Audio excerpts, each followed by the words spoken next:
Several weeks ago, I made a video where I suggested using what's commonly called the 70-50 rule to evaluate takeoff performance. I've since realized just how dangerous this rule of thumb can be. Today, I want to explain why and what we as pilots should be using instead. Let's get to it. This first came to my attention while reading through the comments on my videos. One viewer correctly pointed out, if you are only at 70% of takeoff speed halfway down a 4,000-foot runway in a single-engine piston airplane, you are in very, very bad shape. And he's right. Using the length of the runway itself is arbitrary as a performance metric. The same viewer went on to say it's 70% of liftoff speed by half of the calculated ground roll. That got me thinking, was I wrong in how I originally suggested measuring takeoff performance? Yes, and here's why. Let's start with something we've all learned. Parasite drag on an aircraft increases roughly with the square of the airspeed. So, if we build a simple theoretical model of an airplane accelerating for takeoff, we can put distance on the x-axis and speed on the y-axis following a square root relationship. For the algebra fans, think of the graph y equals the square root of x.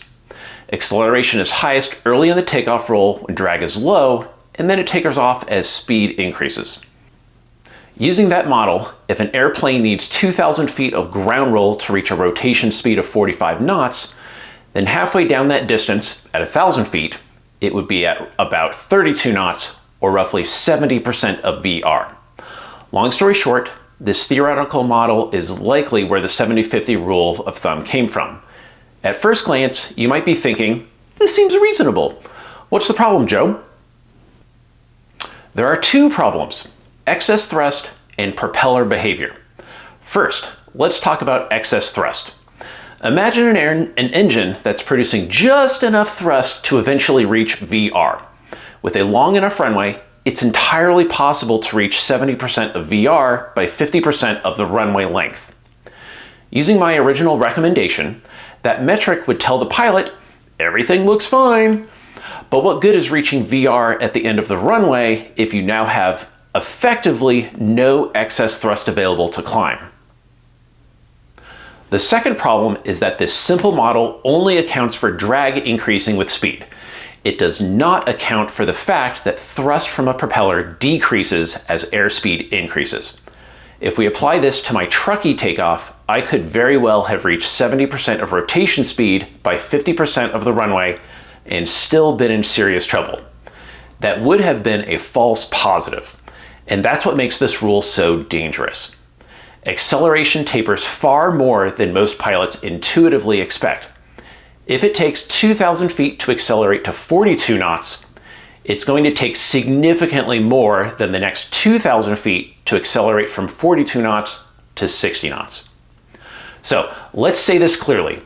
Using 70% of rotation speed at 50% of available runway is a metric we should retire. Next, I considered the version my viewer suggested, 70% of rotation speed by 50% of the POH calculated ground roll. This method is far better than using runway length alone, but it still isn't perfect. Using 50% of POH ground roll will likely eliminate many false positives when deciding whether to continue or abort a takeoff. However, it can introduce false negatives. Because your airplane's real-world acceleration curve is unknown, it's entirely possible for the airplane to be performing just fine and still not meet that 70% target at 50% of the book distance. Some pilots tried to improve this method by refining the numbers, but the underlying problem remains. We're trying to judge takeoff performance using speed at partial distance, and that's the wrong metric. There is a better approach. Thankfully, crashes caused by marginal engine power on takeoff are relatively uncommon.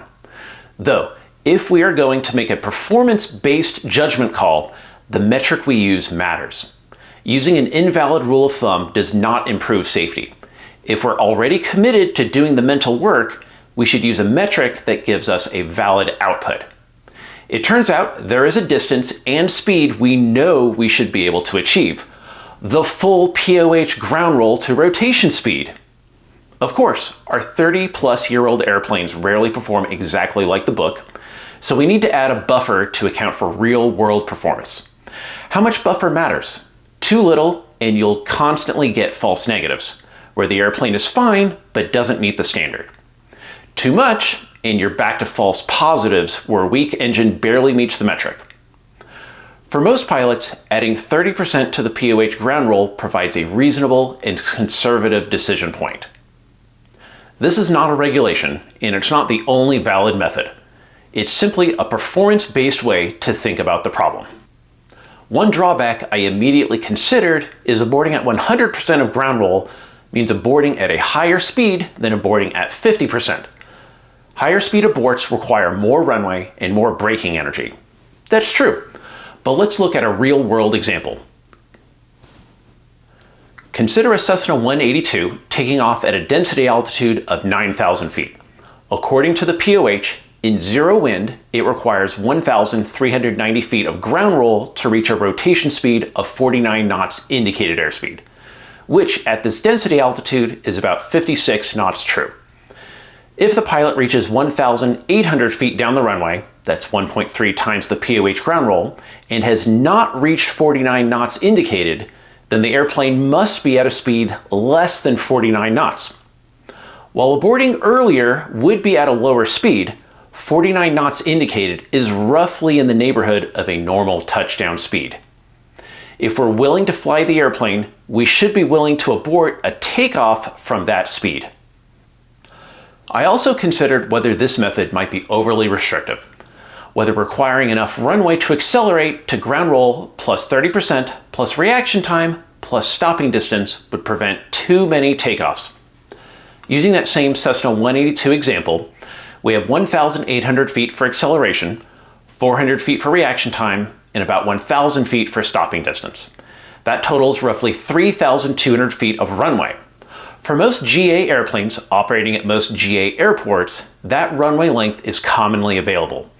So my concern that this method would unnecessarily prohibit takeoffs turns out to be unfounded. Still not convinced? Let's look at a subjectively weaker performing airplane, a Cessna 152.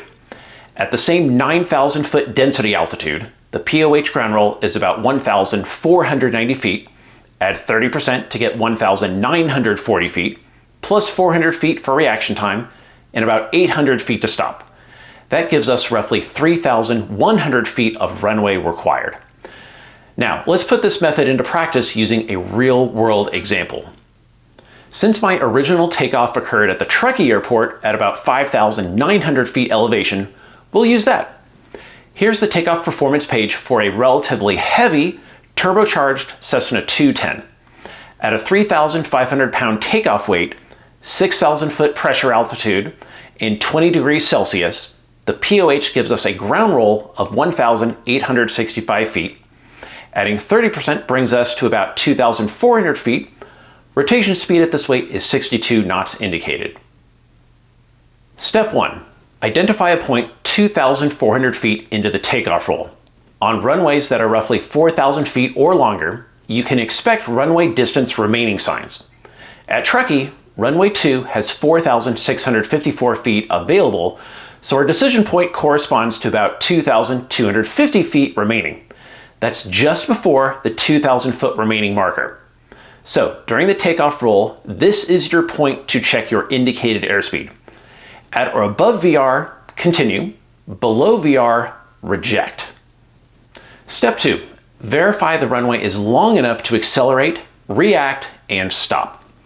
For stopping, we'll conservatively use landing ground roll plus a 30% buffer. For this airplane, that gives us about 1,300 feet. Adding everything together, 2,400 feet to accelerate, 400 feet to react, and 1,300 feet to stop, we need about 4,100 feet of runway. Since runway 2 gives us 4,654 feet, we can reasonably conclude that if the airplane isn't producing expected thrust, we can safely abort no later than just before the 2,000 foot remaining sign and still have adequate runway to stop. Thank you for watching. Were you ever taught one of the variations of the 70-50 rule? Have I convinced you it belongs in the trash? Let me know in the comments. If you care about making good decisions under pressure, there's another way to practice that discipline without burning avgas. I've built an ATC clearance trainer that lets you practice copying and reading back real-world IFR clearances on the ground. It's designed to build habits the same way we should build takeoff habits, using valid information, removing bad assumptions, and slowing things down before they matter in the airplane. If you're working on your instrument rating, staying current, or you just want to sharpen your IFR decision making, you can try it anytime at trainer.flight-levels.com. If you found this breakdown helpful, hitting the like button and subscribing is the best way to support the channel. Be sure to check out flight-levels.com, and remember, don't just fly, climb to the flight levels. If you enjoyed this video, be sure to learn about commonly misunderstood ATC messages. You're gonna love it. Just missed it. Let's look at plus 400 feet, and that's not working.